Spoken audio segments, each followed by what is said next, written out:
5। परंतु मैं तुमसे ये कहता हूँ कि जो कोई अपने भाई पर क्रोध करेगा वह कचहरी में दंड के योग्य होगा, और जो कोई अपने भाई को निकम्मा कहेगा वह महासभा में दंड के योग्य होगा, और जो कोई कहे अरे मूर्ख वह नरक की आग के दंड के योग्य होगा। यीशु ने कहा कि अगर भाई को अरे मूर्ख भी बोल दिया तो सबसे अगर लास्ट लाइन पढ़ो तो इसमें लिखा है तू नरक में जाएगा। उसका मतलब क्या है? यीशु क्या सिखाना चाहता है कि तुम्हें इतने हलीम, इतने नम्र बनने की ज़रूरत है कि तुम्हारे ऊपर किसी भी तरीके का पाप या दोष तुम्हारे ऊपर कभी ना रहे।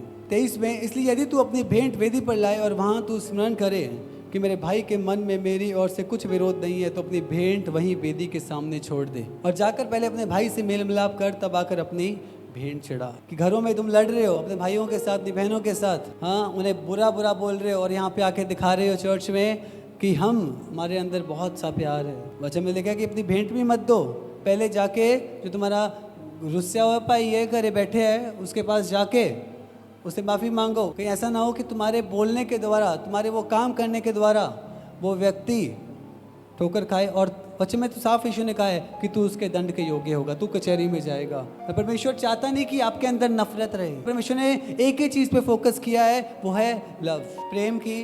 तो कई जवान ऐसे हैं जो प्रेम को अलग ही मीनिंग में लेके चले जाते हैं। लड़की लड़के के प्रेम की बात कर रहा हूँ मैं। कहाँ फोकस कर रहा हूँ कि आपका फोकस कहाँ होना चाहिए आपको पता। जब आप मसीह में आ जाते हो, याद रखो मैंने आपको कहा चुनाव आपका होता है कि आप शारीरिक बनो या आप आत्मिक बनो। जब आप आत्मा की सुनते हैं, याद रखो हर चीज़ लाइफ के अंदर आपकी सेटल्ड रहेंगी। आपको पता होगा कि कोई आपसे नफरत भी कर रहा है, आपको कोई फर्क नहीं, आपने नफरत के बदले भी उससे प्रेम करना है, क्योंकि मसीहत आपके अंदर है, पवित्र आत्मा आपके अंदर है। और जब उस नफरत के बदले आप अपने प्रेम को दिखाओगे, एक दिन आएगा वही व्यक्ति आपके साथ खड़ा होके उस प्रेम का सुसमाचार करेगा। यीशु ने सिखाया माफ़ कितनी बार करना है? जब तक हो सके। तुम्हारे साथ कोई कितना भी बुरा कर रहा है, कितना भी तुम्हें मार भी रहा है, भूल जाओ। उन्हें मुझे ग्रहण नहीं किया, वो तुम्हें भी ग्रहण नहीं करेंगे। भूल जाओ चीज़ों को, बस मेरे ऊपर अपने ध्यान को लगाओ, अपने क्रूस को उठाओ और मेरे पीछे चलते जाओ। अपने फोकस को इधर उधर मत लेकर जाओ। इसमें लिखा है तुमने सुना है कि व्यभिचार ना करना, पर मैं तुम्हें कहता हूँ कि किसी स्त्री पर तू दृष्टि भी कर ली, उसको बुरी नज़र से देख भी लिया, तो यहाँ पे सिर्फ लड़कों की बात नहीं हो रही। क्या बताया जा रहा है यहाँ पे? ध्यान रखो कि अगर तुम किसी को चाहते हो, तुम्हारे अंदर अलग अलग ख्याल आ रहे हैं, तो उन ख्यालों को वहीं पर डिस्ट्रॉय कर दो, मार दो। यदि तेरी दाहिनी आंख तुझे ठोकर खिलाए तो उसे निकाल कर फेंक दे, क्योंकि तेरे लिए यही भला है कि तेरे अंगों में से एक नष्ट हो जाए और तेरा सारा शरीर नरक में ना डाला जाए। यदि तेरा दाहिना हाथ तुझे ठोकर खिलाए तो उसको काट कर फेंक दे, क्योंकि तेरे लिए यही भला है कि तेरे अंगों कोई भी में ऐसी चीज, मैंने आपको बताया, आंखों की अभिलाषा, शरीर की अभिलाषा और जीविका का घमंड, जो एक डिजायर है, अभिलाषा है कि मैं इस चीज को हासिल कर लूं। आपको पता है राइट टाइम पे राइट चीज आपके जीवन में रखी है। उससे पहले अगर अपनी कोशिशों से, अपने तरीके से चीज़ों को चाहोगे, वो आपके लिए एक डिस्ट्रक्शन बनेंगी, आपको डिस्ट्रॉय करेंगी, आपकी लाइफ को डिस्ट्रॉय करेंगे, आपकी फैमिली को डिस्ट्रॉय करेंगे। नियुक्त समय हर चीज़ के लिए आपका रखा हुआ है। परमेश्वर जानता है कि आप रोए बहुत हो, आपने बहुत खोया है। चिंता मत करो, बने रहो, स्टैंड फर्म।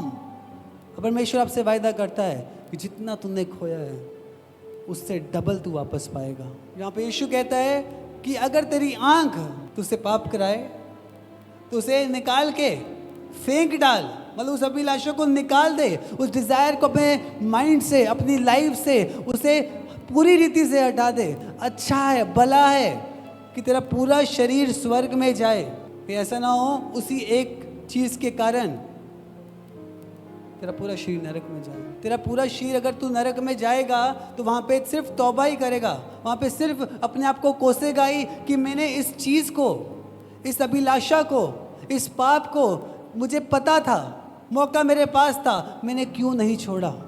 पर उस समय इतनी देर हो जाएगी कि आप चाहकर भी वापस नहीं जा पाओगे।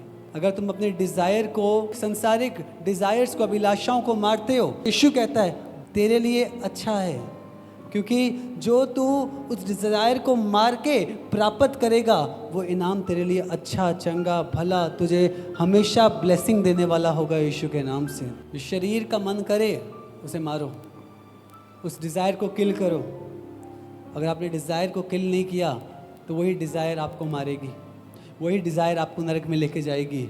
जहाँ से सिर्फ और सिर्फ दांतों का पीसना होगा, जहाँ पे सिर्फ और सिर्फ रोना होगा, चाहते हुए भी वापस कभी नहीं आ पाओगे। यीशु ने कहा कि माइंड में भी नहीं आना चाहिए, करना तो बहुत दूर की बात है। अगर माइंड में आ गया तो तू सोच तूने पाप कर दिया है, तू सोच तू स्वर्ग का वारिस नहीं है, सोच नरक तेरे लिए तैयार है। मतलब जब आप कोई एक्शन करो, आपके माइंड में कोई ऐसी चीज़ आए, संसारिक अभिलाषा, कोई भी ऐसी डिज़ायर आए, पहली बात याद रखो कि इसके द्वारा मेरा अनंत काल का जीवन सेफ है या नहीं। इस डिज़ायर, अगर मैंने इस डिज़ायर को फुलफिल किया, इस अभिलाषा को पूरा किया, मेरे साथ क्या हो सकता है। सिर्फ इस वर्ड को याद रखो कि वचन में लिखा है कि अगर तुझे अभिलाषा, ये आंख अगर पाप कराए, वचन में लिखा है इसे निकाल के फेंक डाल, इस अभिलाषा को फेंक दे। तो उसी चीज़ को पॉजिटिव रहकर पवित्र आत्मा की सहायता के द्वारा आपने उस चीज़ को करना है। मेरा विश्वास है आप ओवरकम करोगे यीशु के सामर्थ्य नाम से। परंतु मैं तुमसे यह कहता हूँ कि कभी शपथ ना खाना, ना तो स्वर्ग की, क्योंकि वह परमेश्वर का सिंहासन है, ना धरती की, क्योंकि वह उसके पाँव की चौकी है, ना यरूशलेम की, क्योंकि वह महाराजा का नगर है। बहुत से जवानों की स्पेशली मैंने देखा है कसमा बड़ी खाने, राइट, कोई बात होती नहीं थी, पहली मदर्स वेयर, फादर्स वेयर, यहाँ पे वो कसम खाना भी एक गुनाह, एक अपराध कहा गया। ऊपर, क्योंकि ऊपर थोड़ा कुछ है ही नहीं, हाँ परमेश्वर का है, नीचे इसके पाँव की चौकी है। कोई चीज़ तुमने बनाई ही नहीं, अगर हमें लगता है कि ये पेट इसकी खा लूँ, इसकी खा लूँ, माँ बाप बचते ने उन्होंने खा लेने, हमें कसम नहीं खानी। जो बहुत से जवान गलती से या फिर अभी वो पिछली आदत नहीं छूटी है तो हम बोल देते हैं उन शब्दों को, उस चीज़ को अवॉइड करो। 37 परंतु तुम्हारी बात हाँ की हाँ या नहीं की नहीं हो। नशे दोस्त कर रहे हैं, बैठ गए साथ में और पीनी, आज तो पीनी है। आप आत्मिक शारीरिक आपके ऊपर है, शरीर कहेगा कोई फर्क नहीं है, एक गिलास में क्या फ़र्क पड़ता है। पर आपको पता है वचन आपके अंदर है, वचन में लिखा है नशे पियक्कड़ नरक में जाएंगे, वो स्वर्ग के वारिस ना होंगे, परमेश्वर को उससे घृणा है। वो चीज़ आपके अंदर बनी रहेगी, उस समय पर वो वचन एक्टिवेट होगा और चलता रहेगा चलता रहेगा। अगर आप आत्मिक हो और आपका हाँ रहेगा और ना रहेगा, उसी समय आप कहोगे कि नहीं मैं इस चीज़ को नहीं करूँगा। अपने आप उस संगति से दूर हट जाओगे, ना कि उस संगति में बैठकर कहोगे नहीं इनको भी सुसमाचार सुनाना ज़रूरी है। तो आप अपने पैर पे कुल्हाड़ी मारोगे। मम्मा कहते हैं हमेशा एक दिन नहीं, 2 दिन नहीं, 3 दिन नहीं, 5वें दिन, हाँ महीने के बाद, 2 हफ्ते के बाद आपके हाथ में भी नाना करते हुए एक गिलास होगा। समय होता है भागने का, समय होता है रुकने का। पोतीफर की पत्नी जब उसकी परीक्षा यूसुफ की आई तो वो वहाँ से भागा। शद्रक मेशक अबेदनगो को देखा, वहाँ पर जो राजा की मूर्ति के सामने नहीं झुके, वहाँ पे था समय खड़े रहने का कि नहीं हम कोई भी परीक्षा में से जाने के लिए तैयार हैं, चाहे आग में डाला गया कोई फ़र्क नहीं। पोतीफर ने भी झूठा इल्ज़ाम लगाया पर वो खड़ा रहा, यूसुफ बना रहा और परमेश्वर ने उसे ऊंचाइयों पे रखा और परमेश्वर ने एक बड़ा फेवर उसकी लाइफ के ऊपर रखा। परंतु मैं तुमसे यह कहता हूँ कि बुरे का सामना ना करना, परंतु जो कोई तेरे दाहिने गाल पर थप्पड़ मारे उसकी ओर दूसरा भी फेर दे। यीशु की वो नफरत नहीं फैलाई उसने कभी भी।